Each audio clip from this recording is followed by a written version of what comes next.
Bon, d'une part, merci pour votre présence, parce que c'est jamais gagné d'avance, et je vous avoue qu'à chaque fois, on a un petit pincement au cœur en se disant, bon, est-ce que ça va marcher, est-ce que ça va pas marcher? Pour le collectif qui anime et qui est à l'origine de cet appel, c'est un moment important, et il faut bien voir qu'on est une des rares villes en France à organiser tous les ans un rassemblement en hommage aux victimes du 17 octobre 61. Et ça, c'est important. Cet hommage est rendu possible parce que chaque année, on a le soutien de nombreuses organisations, associations, syndicats et partis politiques, et que ça vaut la peine de les citer, parce que là aussi, un tel rassemblement de soutien ne va pas de soi, et ça suppose un engagement et un courage politique important. Et donc, dans le collectif, il y a Alger au cœur, l'association Amal, l'association nationale des Pieds Noirs progressistes et de leurs amis, l'association nationale pour la protection de la mémoire des victimes de l'OS, Assali, association de solidarité des Algériens de l'Isère, Atlas, association Tisser les liens d'amitié solidaire, le centre d'information Interpeuple, le collectif de soutien aux réfugiés algériens, Coup de soleil en Rhône-Alpes, le mouvement contre le racisme et pour l'amitié entre les peuples, le MRAP, et Ralfron.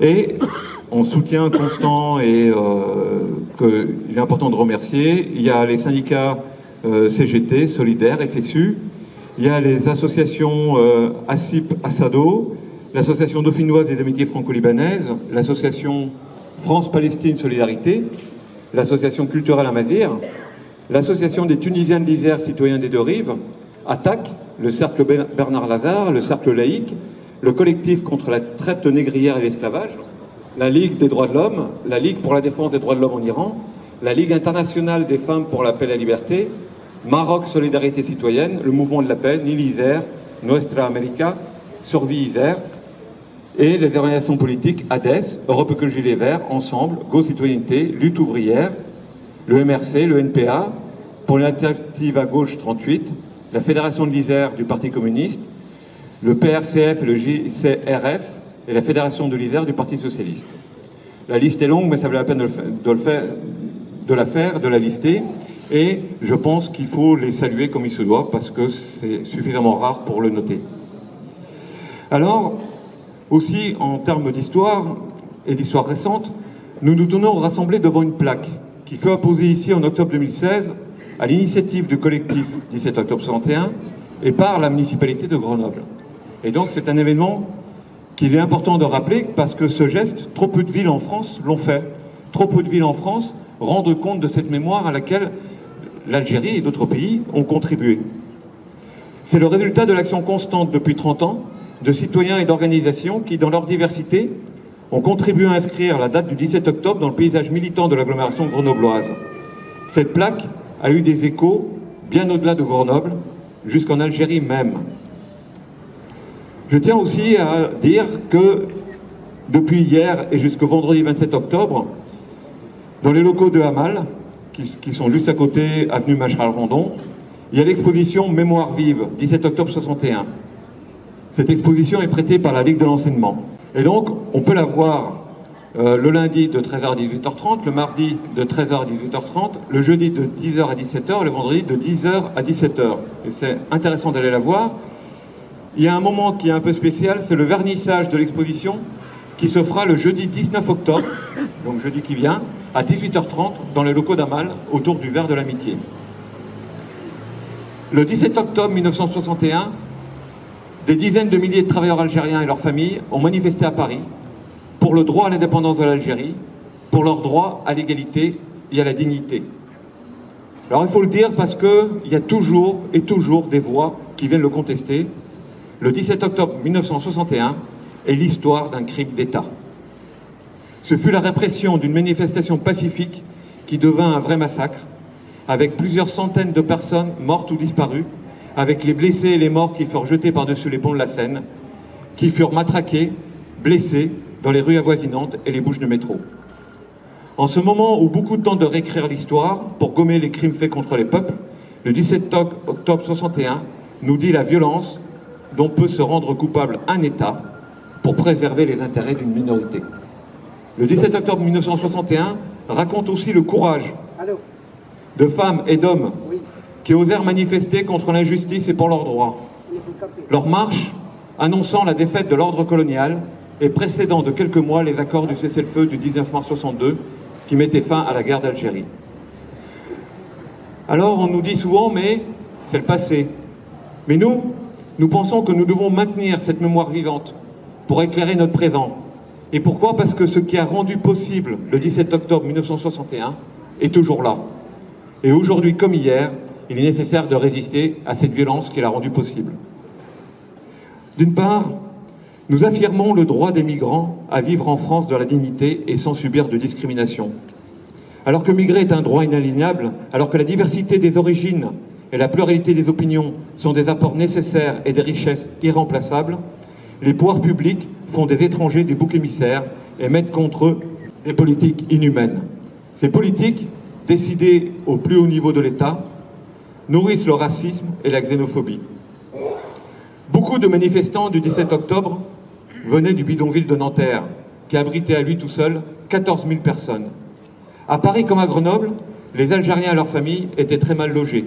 Beaucoup dans des bidonvilles, sinon des asiles, des foyers, des baraques de chantier. À la dureté des conditions de travail s'ajoutait la dureté des conditions de logement. Pourtant, à Paris comme à Grenoble, les Algériens ont joué un rôle considérable dans l'industrie, dans les chantiers, dans la construction des routes. Alors qu'on s'apprête à célébrer les 50 ans des Jeux Olympiques de Grenoble, il faut rappeler le rôle essentiel, le rôle très important des travailleurs algériens dans le développement de Grenoble.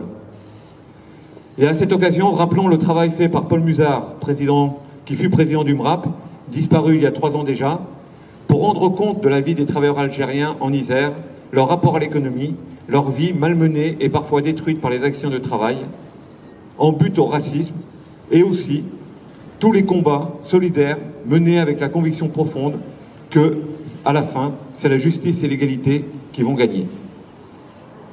Nous refusons les atteintes aux libertés au nom de la sécurité, en réalité, en raison de la raison d'État. Alors que nous vivons sous un état d'urgence permanent depuis 2 ans, dont des dispositions viennent d'être mises dans la loi, il faut rappeler que l'état d'urgence fut créé en 1955 pendant la guerre d'Algérie et que c'est l'état d'urgence qui a permis, en 1961, la mise en place du couvre-feu raciste contre lequel protestaient les femmes et les hommes qui manifestèrent le 17 octobre 61. Nous savons ce qu'un pouvoir en place peut faire au nom de la raison d'État. Le 17 octobre 61 est un crime commis par l'État français à son plus haut niveau, comme la rafle du Veldiv fut un crime commis par l'État français à son plus haut niveau. Il est grand temps que les archives s'ouvrent pour que les chercheurs, historiens ou simples citoyens, parce que l'histoire est aussi une affaire de citoyens, et on doit rappeler le rôle immense joué par Jean-Luc Einaudi dans la mise en mémoire du 17 octobre 61, il faut que tout le monde puisse travailler. Il est grand temps que l'époque coloniale, dans toute sa réalité, soit enseignée, sans rien cacher de la répression et des massacres. La défaite de l'ordre colonial en Algérie, symbolisée par les accords d'Évian le 19 mars 62, était une grande victoire pour le peuple algérien, qui gagnait son indépendance, mais aussi une grande victoire pour le peuple français, qui vit la fin d'une guerre cruelle et injuste. Écouter les demandes du peuple algérien aurait pu éviter bien du sang inutile. Cette leçon vaut pour le temps présent, alors que les guerres se multiplient et que le danger d'un conflit majeur monte. En Catalogne, indépendamment de ce qu'on peut penser des revendications des Catalans, il est impossible d'accepter que les matraques et les balles en caoutchouc soient utilisés contre des gens qui veulent simplement voter et décider de leur destin.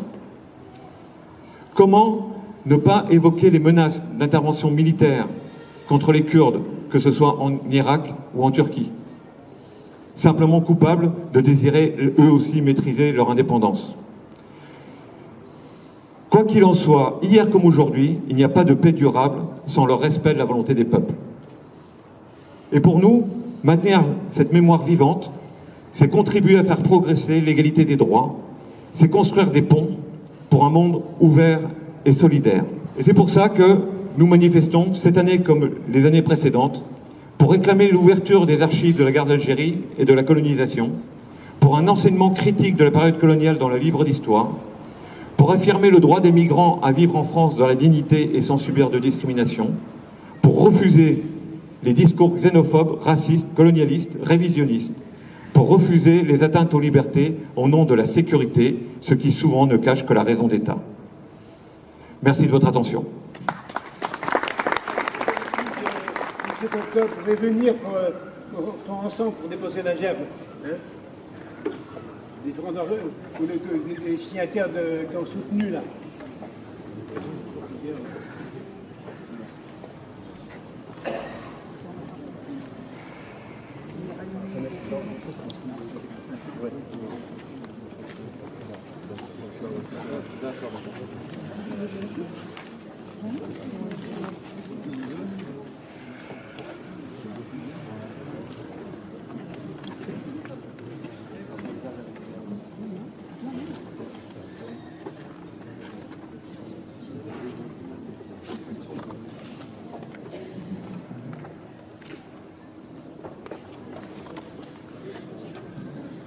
Bien, je vous invite, maintenant que la jambe est déposée, à respecter une minute de silence en hommage en mémoire de tous les manifestants du 17 octobre 61.